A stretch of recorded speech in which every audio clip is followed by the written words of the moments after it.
I'm Maria, 28 years old, and until the day of my aunt's funeral, I thought my family was just complicated, not dangerous.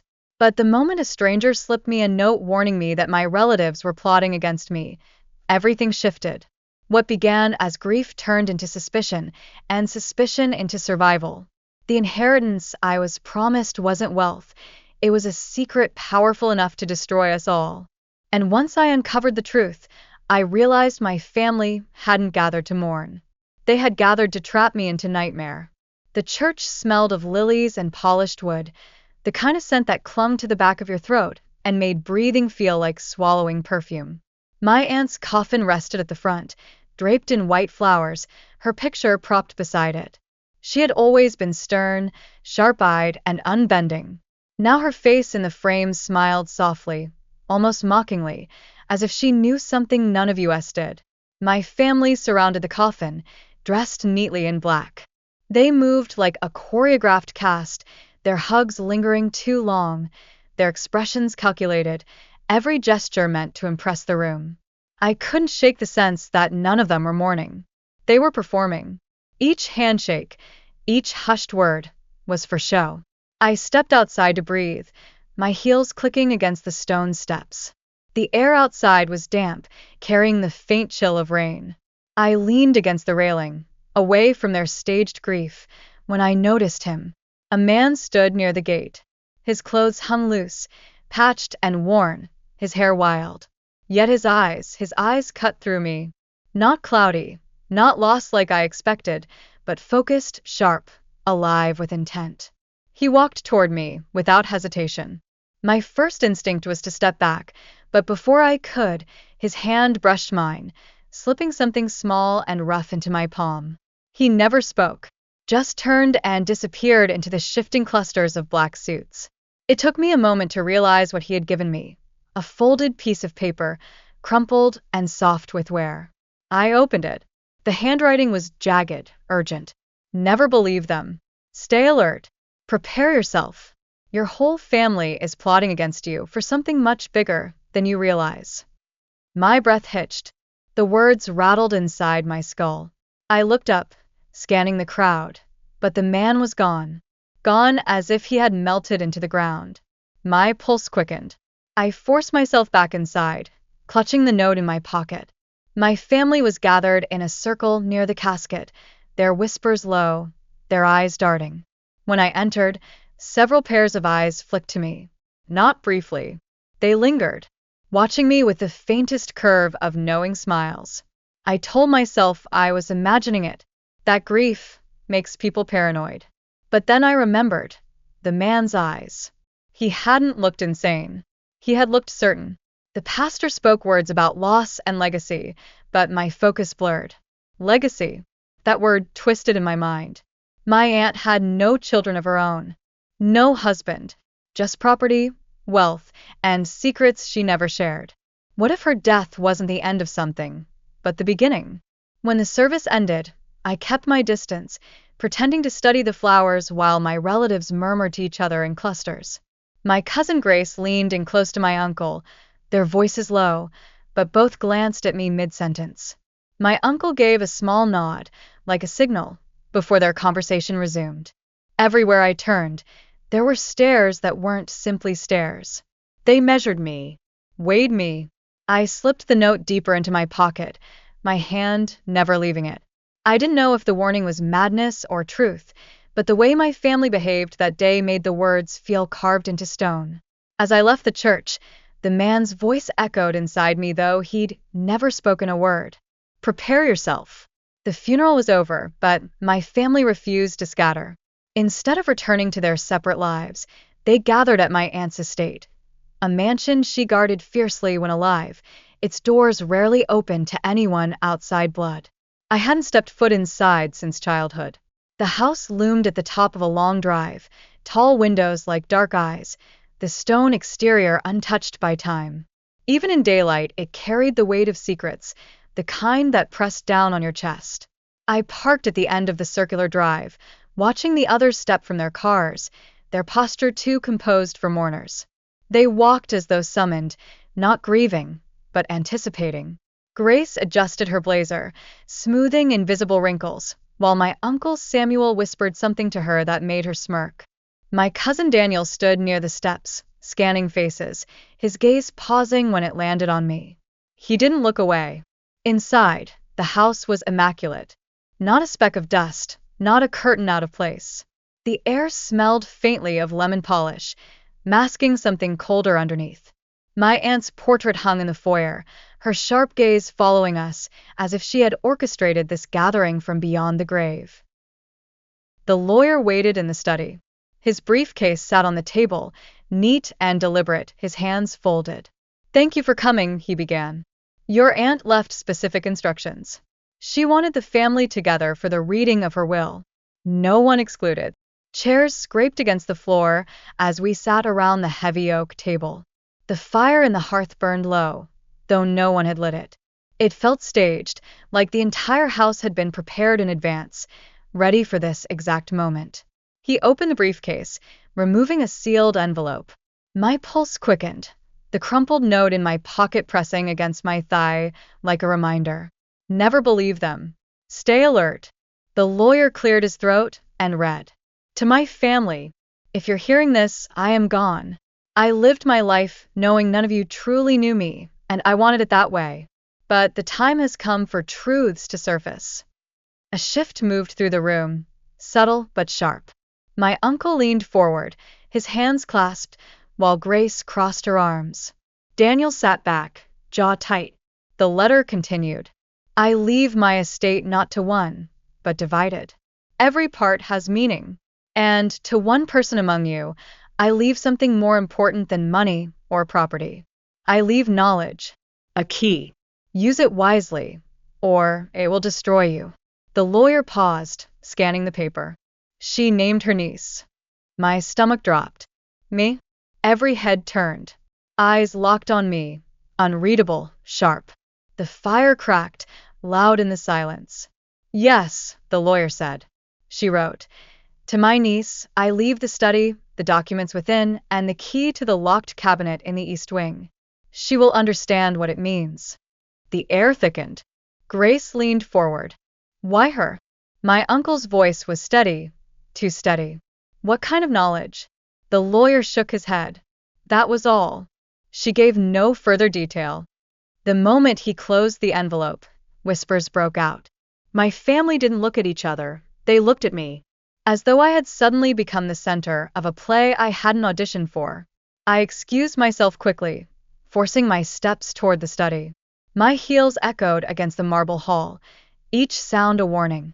When I entered the room, I shut the door and pressed my back against it, breathing hard. The study smelled of old paper and leather. Tall shelves lined the walls, stacked with books my aunt never allowed anyone to touch. The desk sat beneath the window, its surface bare except for a brass key. I picked it up. Cold, heavy, carved with an intricate pattern that felt deliberate. My hand shook as I tried the drawers. One slid open with ease.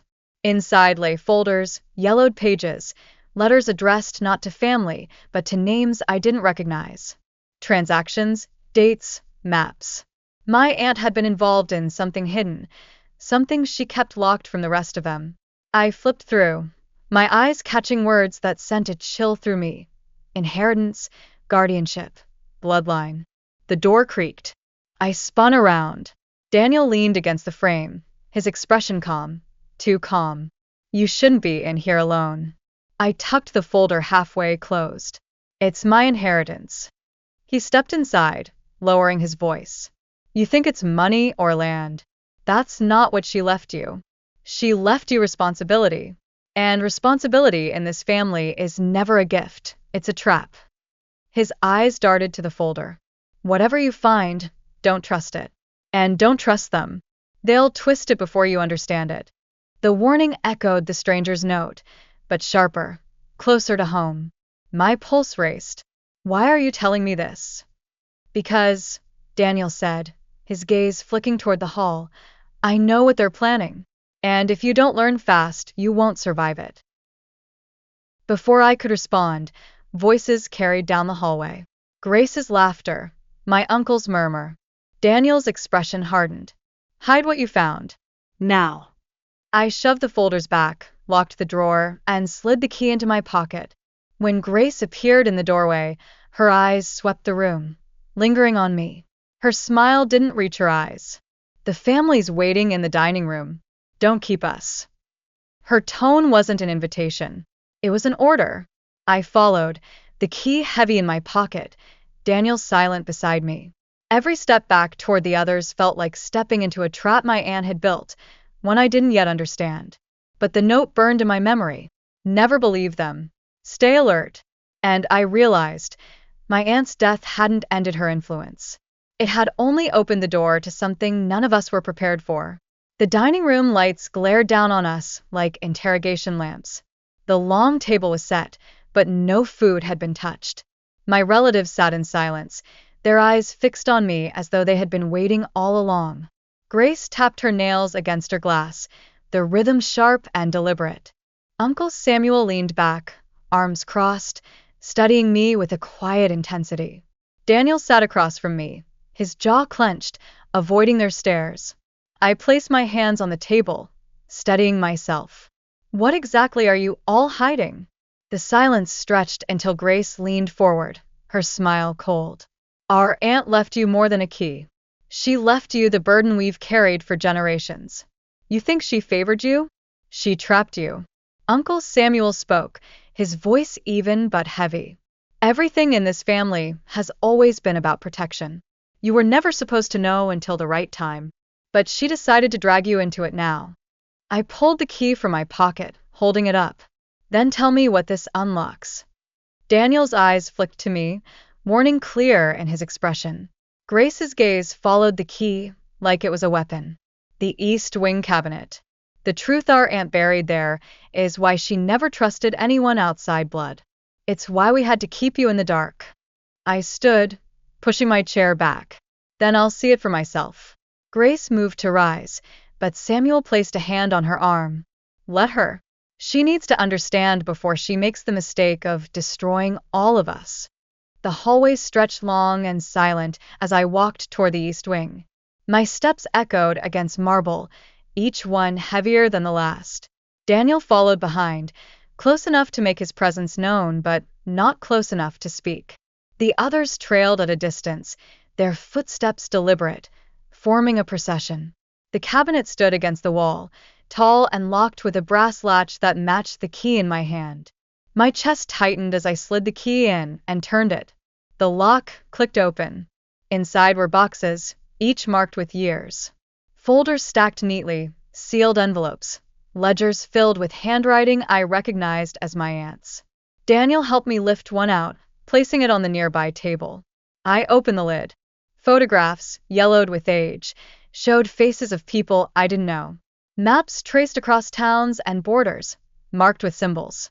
Letters described financial movements, names connected to companies I had never heard of. But at the center was a single file, labeled with our family name. I opened it. My breath caught. The file detailed everything: property transactions, shell accounts, hidden dealings spanning decades. It wasn't just money. It was power, built carefully, quietly, through manipulation, threats, and silence. My aunt had been the head, but the rest of them had played their parts. Uncle Samuel stepped forward. Now you see. This is our legacy. We are not a family. We are a structure. Every member serves it. Grace's voice cut in. And now you're the one expected to take her place. I shook my head. I never agreed to this. Samuel's expression hardened. You don't have a choice. Your aunt chose you. That makes you the heir. And once you're in, you cannot leave. Daniel finally spoke, his voice low but steady. She doesn't have to follow your rules. Aunt wasn't passing on power. She was warning her. Grace glared at him. You always were weak. She gave her the key. That means she inherits everything, including the enemies that come with it. The weight of the words hit me. Enemies. Secrets that stretched beyond the walls of this house. The stranger's warning echoed again. Never believe them. Stay alert. Prepare yourself. I closed the file, my hands trembling. No, this ends here. Samuel's voice dropped. If you destroy what she built, you destroy us all.